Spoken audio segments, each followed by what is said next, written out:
मेरी मोहब्बत का अंदाजा क्यों नहीं हो रहा कि बगैर मेरा क्या हाल होगी। दानिश के हाथों कितना जलील हो रही हूँ। किसके लिए? सिर्फ आपके लिए। और आप भी मुझे धुतकारते। मैं कहाँ जाऊँ? आपकी ज़ीनिया जो आपकी मोहब्बत में पागल हो रही है, आप मेरी मोहब्बत को क्यों महसूस नहीं कर रहे? सीरत भाभी, मैंने आप और ज़ीनिया जैसी खुदगर्ज और मतलब परस्त कहीं नहीं देखी। क्या बकवास कर रही हो? क्या कुछ नहीं किया आपने और ज़ीनिया ने मेरे और फरियाल के साथ, लेकिन फिर भी हर बार हमने आपको माफ किया। लेकिन आप तो किसी किस्म की हमदर्दी और माफी के लायक ही नहीं है। आज वो शहराम से मिलने गई थी उसके ऑफिस। क्या ताल्लुक है अब उसका उसके साथ? उसे तो ना मजहब की परवाह है ना इखलाकियात की।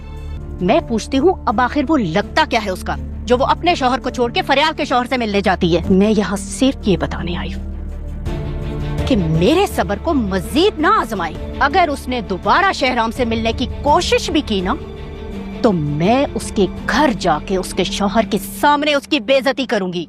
फिर ना कहिएगा कि इंतहा कर दी मैंने। और कितना जलील करवाओगी अपनी माँ को तुम? शहराम से मिलने क्यों गई थी?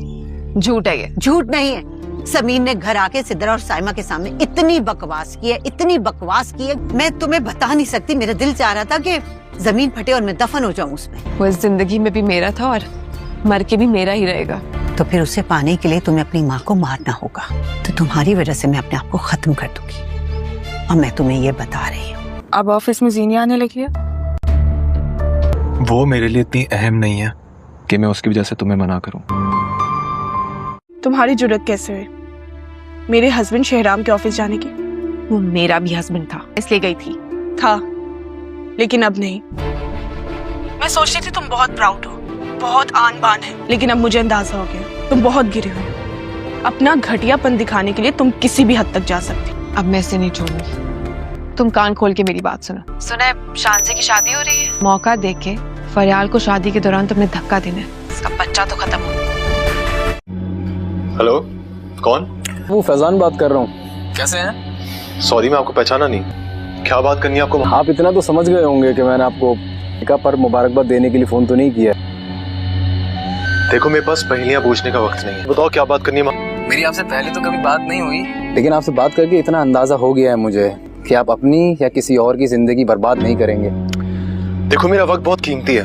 तुम्हें जो भी बात करनी है जल्दी करो। निकाह करने की क्या जरूरत थी? Don't cross your limits. मेरी मोहब्बत है वो। अगर तुम किसी और से मोहब्बत करती थी तो फिर मुझसे निकाह का ड्रामा क्यों किया? वैसे तो ये बातें समझाने में आप बहुत माहिर हैं, तो फिर मुझसे क्यों पूछ रही हैं? मैं कोई मरा नहीं चाहता तुमसे शादी करने के लिए। इसका मतलब है कि मेरी शय मोहब्बत और अंडरस्टैंडिंग से ज्यादा स्ट्रांग है। ज्यादा मासूम बनने की जरूरत नहीं है। अब मैं सब कुछ जान गया, और जो उसने नहीं बताया, रिश्ता इतना कमजोर है कि उसे मना करने के लिए आपको मुझे फोन करना। अभी तो निकाह को 4 दिन भी नहीं गुजरे हैं, अभी से कॉल्स आना शुरू हो गई। बदतमीज होती तो आपको वो सुनाती जो आप सारी जिंदगी याद। अगर मोहब्बत करती थी ना, तो उसको मानने की हिम्मत भी रखनी चाहिए। ना मैं इतनी गिरी हुई हूँ ना, और अल्लाह का शुक्र है कि मुझे ज्यादा स्ट्रांग हस्बैंड मिला है। तुम्हें तुम्हारी मोहब्बत मुबारक हो। जिससे शादी करनी है जाके करो। मेरी तरफ से तुम्हें इजाजत है। मुझे अरेस्ट होता देखकर उसने मेरा साथ नहीं दिया। ड्रामा सीरियल हद की आने वाली एपिसोड में हमें देखने को मिलेगा कि इस बार ज़ीनिया, जो कि अब बहुत